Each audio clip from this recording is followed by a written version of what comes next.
Hello students, very good morning to all of you. आज की class के अंदर हम डिस्कस करेंगे हमारा नेक्स्ट टॉपिक स्टैंडर्ड कॉस्टिंग।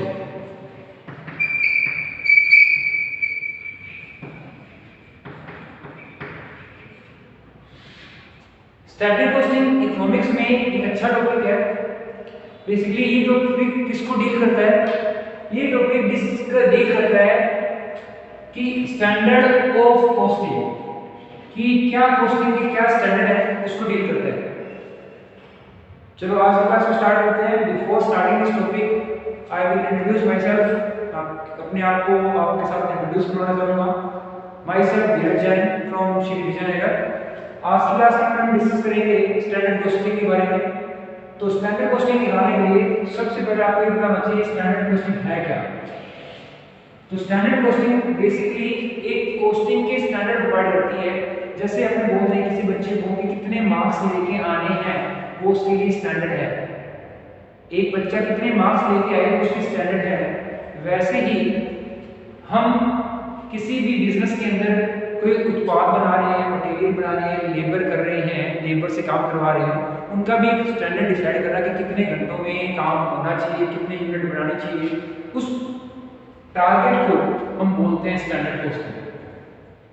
इस स्टैंडर्ड कॉस्टिंग को कंप्यूट करने के लिए हमारे पास दो तरीके हैं। We have two methods. First method is cost variances.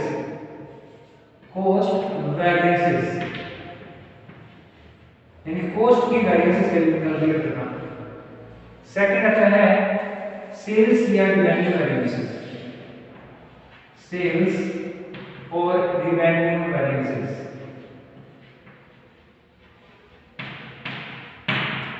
Cost variances को हम तीन पार्ट में क्लासिफाई करते हैं। तीन तरीके से हम कॉस्ट निकाल सकते हैं। सबसे पहले मटेरियल की कॉस्ट, तो material cost variances. Second labour cost variances.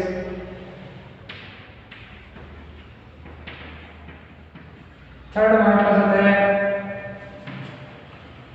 Overhead cost variances.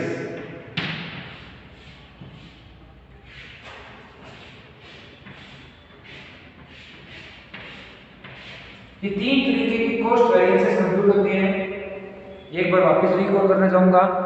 Number 1 material cost variance, number 2 labour cost variance, number 3 overhead cost variance.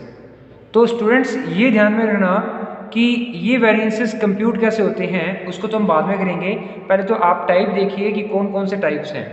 Cost, sales, cost में तीन आते हैं, मटेरियल, लेबर, ओवरहेड्स।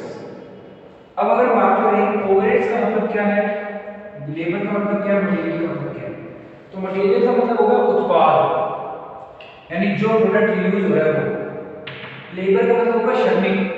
ओवरहेड्स का मतलब होगा खर्चा, ओवरहेड खर्चा होता है। ठीक है, कॉस्टिंग में खर्चे को ओवरहेड्स के नाम से कॉल किया जाता है। सेल्स वेरिएंसेस को भी दो पार्ट में क्लासिफाई किया हुआ है। Number 1, number 2। फर्स्ट आता है सेल्स वेरिएंसेस और नंबर 2 आता है सेल्स मार्जिन वेरिएंसेस।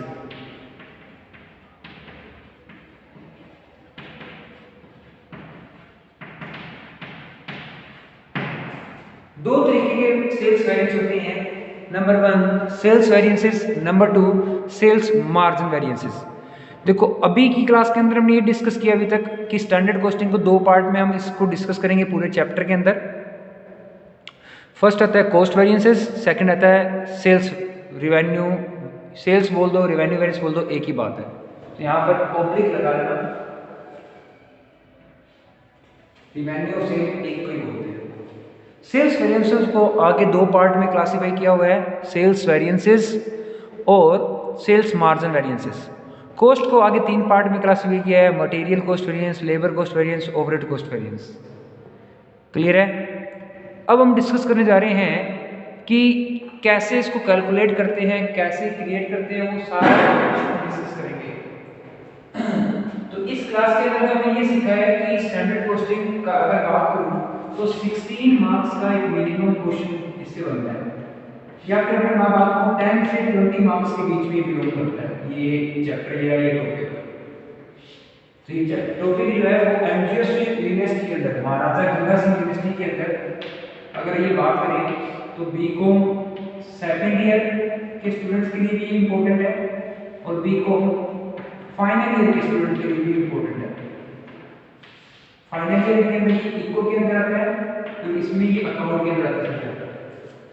तो बेसिकली स्टैंडर्ड कॉस्टिंग एक अच्छा चैप्टर है। इसको करने के लिए सबसे पहले इसकी डेप्थ में जाना होता है। तो कुछ बेसिक चीजें हैं जो मैं आपको बता दूं कि इस चैप्टर को पढ़ने से पहले कुछ बेसिक चीजें क्या है। सबसे पहले कॉस्ट क्या होती है वो पता होना चाहिए, what is cost. Number 2 costing क्या होती है, कॉस्टिंग।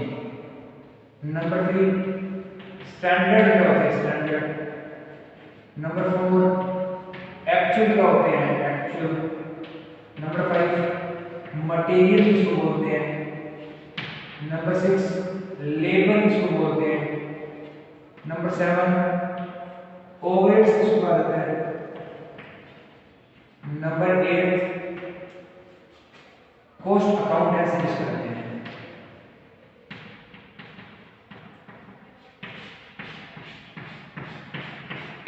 ये सारी चीजें आपको पता होनी चाहिए जिससे आपका बेस क्लियर होगा। तो सबसे पहले मैं बात कर रहा हूँ कॉस्ट की। तो स्टूडेंट्स कॉस्ट क्या होता है, किसी भी गुड्स को बनाने के लिए जो भी लागत लगी है उसको हम बोलते हैं कॉस्ट। चाहे आपके पास कोई भी गुड्स हो, चाहे मान लो आप बिस्किट बना रहे हो, बिस्किट बनाने के लिए जितनी बिस्किट की कॉस्ट लगी है उसको हम बोलेंगे कॉस्ट। मतलब आटे की जो भी लागत लगी है उसको हम बोलेंगे कॉस्ट। कॉस्टिंग क्या होता है, उस कॉस्ट को निकालने की जो मेथड्स यूज़ किए जाते हैं उसको हम बोलते हैं costing. Costing is a method for computing the cost of any product. किसी भी प्रोडक्ट की कॉस्ट निकालने के लिए जो लागत लगती है उसे कॉस्टिंग कहा जाता है। स्टैंडर्ड्स क्या होते हैं कि लागत निकालने के लिए जो मानक प्रयोग में आते हैं उसे स्टैंडर्ड का दर्जा दिया जाता है। फिर हम बात करें तो स्टैंडर्ड हो गए, उसके बाद एक्चुअल क्या होते हैं। तो एक्चुअल का मतलब हो गया वास्तविक। वास्तविक रूप से कौन कौन से लागत आई है वो होते हैं एक्चुअल, मतलब वास्तविक लागतें को एक्चुअल कहा जाता है। मटेरियल से हमारा अभिप्राय क्या है कि उत्पाद कौन कौन से बन रहे हैं। लेबर से हमारा अभिप्राय क्या है कि श्रम कौन कौन सी है, मतलब लेबर का मतलब श्रमिक। ओवरहेड्स का मतलब क्या होता है, खर्चा।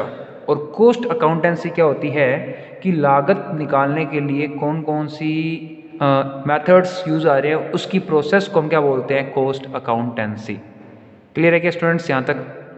होप कि यहाँ तक आपको चीज़ें ये क्लियर होगी कि स्टैंडर्ड कॉस्टिंग में हमने पूरे कॉस्टिंग के चैप्टर को इतने 8 डेफिनेशन के अकॉर्डिंग और ऐसे वेरिएंट के अकॉर्डिंग डिस्ट्रीब्यूट किया है। तो हमारा जो चैप्टर है वो कुछ इस तरीके के स्टार्ट होगा।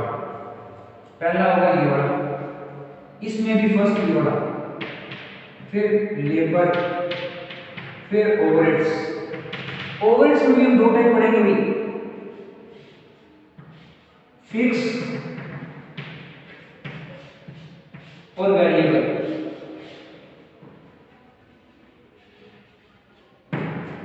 दोनों टाइप पढ़ेंगे ओवरहेड्स के अंदर। सेल्स के अंदर 2 बड़े पढ़ेंगे, सेल्स वेरिएंस, सेल्स मार्जिन। और ये सारा आपका चैप्टर है। तो फाइनली हम अगर बात करें तो मटेरियल को हम डिस्कस करेंगे, फिर हम डिस्कस करेंगे लेबर को, फिर हम डिस्कस करेंगे ओवरहेड्स को, फिर करेंगे सेल्स फिक्स को, ओवरहेड्स को, फिर वेरिएबल को, फिर सेल्स वैल्यू को, फिर सेल्स मार्जिन वैल्यूज को। इस तरीके से हमारी कॉस्टिंग का सिलेबस ये पूरा आपका कंप्लीट रहेगा। ठीक है, तो हमें ये सारे टॉपिक एक एक करके डिस्कस करने हैं जिसको हम डिस्कस करेंगे। तो होप कि आपको यहाँ तक अभी तक चीज़ें जितनी भी समझाई है वो समझ में आ गई होगी। ठीक है, चलिए। हाँ जी स्टूडेंट्स, तो स्टार्ट करने जा रहे हैं आज का हमारा topic material variances. Standard costing का ये हमारा फर्स्ट टॉपिक है, मटेरियल वेरिएंसेस। माई सेल्फ देशपुरा आपकी क्लास के अंदर, आपके इस यूट्यूब के चैनल के अंदर कई क्लास में, आपकी क्लास में आपका स्वागत है। तो सबसे पहले हम डिस्कस करेंगे मटेरियल वेरिएंसेस क्या होता है। स्टैंडर्ड क्वेश्चन का फर्स्ट टॉपिक है। हमने प्रीवियस क्लास के अंदर स्टैंडर्ड क्वेश्चन को स्टार्ट किया था। आज मटेरियल वेरिएंसेस को हम क्या कर रहे हैं, कंप्लीट करेंगे। मटेरियल वेरिएंसेस को कंप्लीट करने से पहले आपको ये बता दें कि एक एक क्वेश्चन है कि हम इसको कवर करेंगे। तो मटेरियल वेरिएंसेस को हम अलग अलग तरीके से कर सकते हैं। If one type of material is used,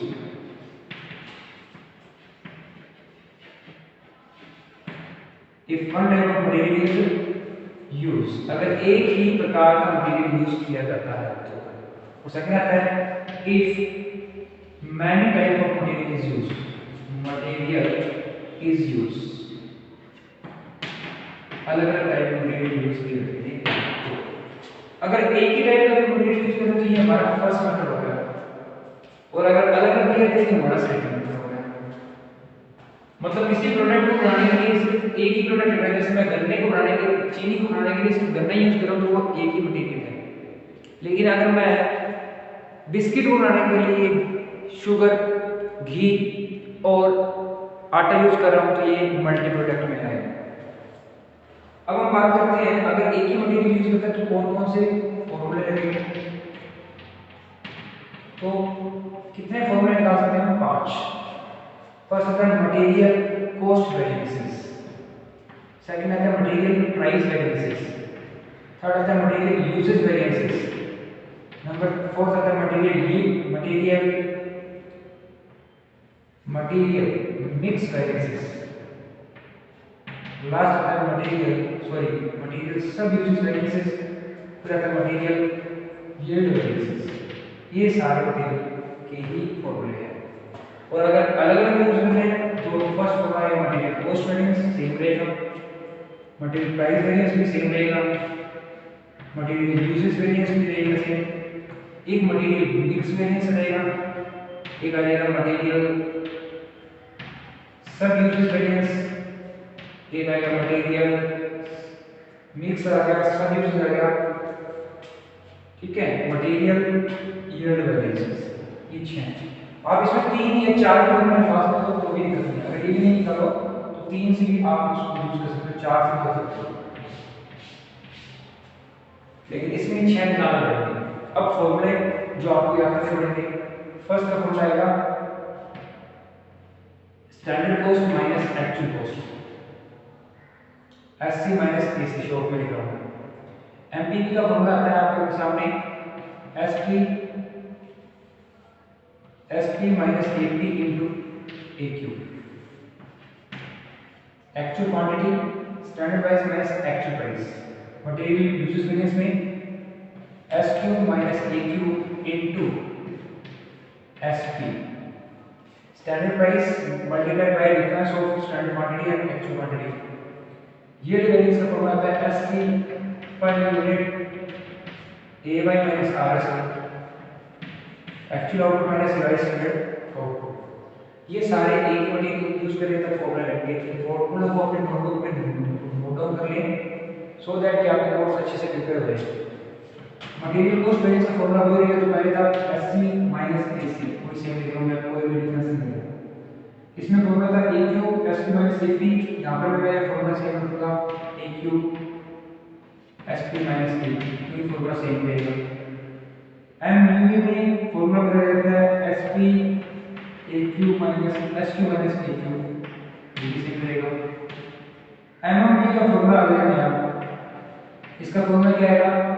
SQ या RSQ minus AQ divide standard quantity. अगर हमारी एक्चुअल आउटपुट और स्टैंडर्ड आउटपुट के बीच में टोटल स्टैंडर्ड कॉस्ट और एक्चुअल कॉस्ट के टीएसक्यू या टीएक्यू में सेम नहीं है तो ये फॉर्मूला रहेगा। मटेरियल सब यूजेस वेरिएंस का फॉर्मूला क्या आता है? SP S two minus RS two. ये क्वेश्चन में दे रखा होगा आपको, एस2 यहां से देगा, आरएस2 यहां देगा। यील्ड वेरिएंस का फॉर्मूला आएगा आपका मटेरियल यील्ड वेरिएंस का, वो सेम रहेगा SP per unit A Y minus RS two. तो कुल मिला के ये फॉर्मूले मटेरियल से पूछे जाते हैं बच्चों से। तो आप अपने बोर्ड के एग्ज़ाम के लिए या फिर MGSU के एग्ज़ाम के लिए इन फॉर्मूलों को अच्छे से रीड आउट कर लें। कहाँ कहाँ कौन कौन से फॉर्मूले चेंज होने हैं वो अकॉर्डिंगली मैं आपको बता दूंगा। तो फर्स्ट क्लास के अंदर मैंने अभी ये बताया आपको कि मटेरियल के लिए फॉर्मूले कौन से कंप्यूट होते हैं। अगर एक मटेरियल यूज़ है तो 4 फॉर्मूले हैं, अगर एक से ज़्यादा मटेरियल यूज़ हो रहे हैं तो कम से कम 6 फॉर्मूले लगेंगे। वो डिपेंड करेगा कि आप उसको कैसे यूज़ कर रहे हो। अगर क्वेश्चन आपको सिंगल मटेरियल का पूछ ले तो फिर ए वाला पॉइंट लगोगे, और अगर मल्टी प्रोडक्ट वाला पूछ लेता है तो मल्टी प्रोडक्ट वाले आप फॉर्मूले यूज़ करोगे। इस तरीके से आप उसको यूज़ करना स्टार्ट कर दोगे। ठीक है स्टूडेंट्स, तो बेसिकली इस क्लास के अंदर हमने ये सीखा है कि कौन कौन से फॉर्मूलेस को यूज़ किया जाता है। तो वो इस फॉर्मूले को यूज़ कैसे करना है वो तो हमें पता लग गया, लेकिन इसके अंदर भी अलग अलग रहेंगे क्या कि आउटपुट सेम है या नहीं, आउटपुट और इनपुट सेम है, इनपुट और आउटपुट सॉरी या आप ये कह सकते हैं कि स्टैंडर्ड आउटपुट और एक्चुअल आउटपुट सेम है, स्टैंडर्ड आउटपुट और एक्चुअल आउटपुट डिफरेंट है, standard quantity actual quantity total standard quantity total actual quantity same है, और ये सेम नहीं है मान, और ये स्टैंडर्ड आउटपुट और एक्चुअल आउटपुट सेम है, या ये कह दिया कि टोटल स्टैंडर्ड क्वांटिटी, बस ये ध्यान रखो आप दोस्तों कि स्टैंडर्ड आउटपुट और एक्चुअल आउटपुट सेम है और सेम नहीं है, क्योंकि इसमें एक ही मटेरियल है। जब मटेरियल बहुत सारी यूज होंगे तब कंफ्यूजन क्या आएगी कि आपका स्टैंडर्ड आउटपुट और एक्चुअल आउटपुट क्या होगा, सेम होगा, लेकिन आपकी टोटल स्टैंडर्ड क्वांटिटी और टोटल एक्चुअल क्वांटिटी क्या होगी, अलग अलग। या फिर ऐसे हो सकते हैं standard output actual output same नहीं है, टोटल स्टैंडर्ड क्वांटिटी और टोटल एक्चुअल क्वांटिटी क्या होगी, सेम। या फिर ऐसे भी हो सकते हैं दोनों ही सेम ना हो, तो इनके अंदर आपके फॉर्मूला में क्या आएगा, बदलाव आएगा। ये 3 तरीके की कंडीशंस हम इसके अंदर डिस्कस करेंगे, वो हम कल की क्लास में डिस्कस करेंगे, क्योंकि अभी हम इस फॉर्मूले को अभी अप्लाई नहीं कर रहे, सिर्फ फॉर्मूले आपको सुनाए हैं ताकि आपको दिक्कत बहुत कम आए। ठीक है, इन फॉर्मूलों को आज की क्लास में क्लियर किया है, कल की क्लास में हम ये डिस्कस करेंगे मटेरियल के कौन कौन से वेरिएंट्स निकल रहे हैं। ठीक है, वो क्लास में डिस्कस करेंगे। होप कि यहाँ तक आपको चीज़ें ये क्लियर होगी कि कौन कौन से फॉर्मूले कैलकुलेट हो रहे हैं।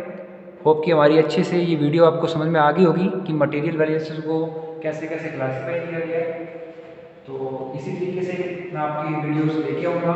ठीक है, तो इन फॉर्मूलों को एक बार अपने नोट्स में रीड आउट कर लें, जिस भी फैमिली और नोटबुक के साथ आप बैठे हो उसके साथ आप रीड आउट कर लो और नोट डाउन कर लो, और एक बार इसको रिमेंबर करने की कोशिश करो ताकि ये चीज़ें ये फॉर्मूले आपके याद हो जाए, रिमेंबर हो जाए, ताकि आपको बार बार देखना ना पड़े।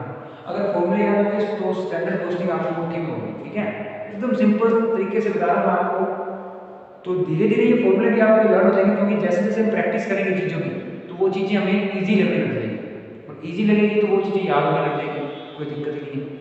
तो होप कि आपको चीज़ें क्लियर होगी।